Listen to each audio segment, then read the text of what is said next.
I've never actually shared what caused my hearing loss, so let's dive into it. And then I'll also share the likelihood of Noah and I having deaf children. Both my sister and I have hearing loss due to what's called Connexin 26. So while my mom and biological dad were hearing, they both carried this recessive gene. So with this recessive gene, there was a 1 in 4 chance of Rachel and I being born deaf, and the odds just happened to work that way twice in a row. I put way too much on.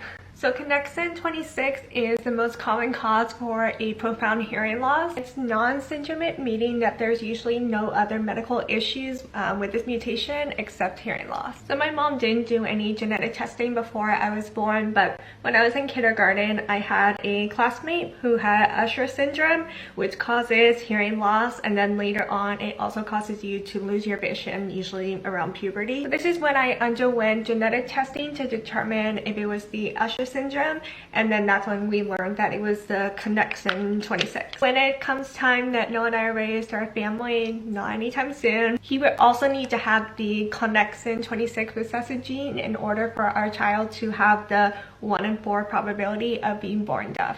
Some of you guys asked if we would do the genetic testing beforehand, and we just decided that it wasn't necessary for us. A lot of parents opt to do it to help relieve any surprises or to even help them better prepare, but it was a personal choice to not do it, as no matter how our child is born, deaf or not, we'll handle it as a family and go from there. Thanks guys for listening to me try to explain science on this week's Hear Me Out. And as always, if you guys have any topics that you want to learn more about next week, drop them in the comments and I'll talk with you guys next Wednesday.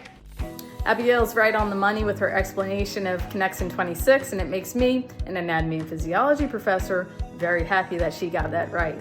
But I want to point out 2 things. So first of all, yes, Connexin 26 is the most common form of genetic hearing loss. So that is a term that we should become familiar with, Connexin 26. It has to do with a protein in the inner ear, the cochlea specifically. Number 2 is that she and her sister were both born with hearing loss to 2 hearing parents. That is very common, and that makes it very complicated because these parents have no idea how to manage hearing loss. They don't have any firsthand experience with it. And then they are thrust into this new environment, this new area of healthcare.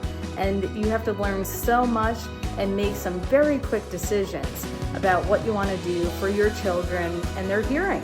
That is a lot. That is a lot to overcome. So I'm very happy that everything's going well for Abigail, and props to her parents.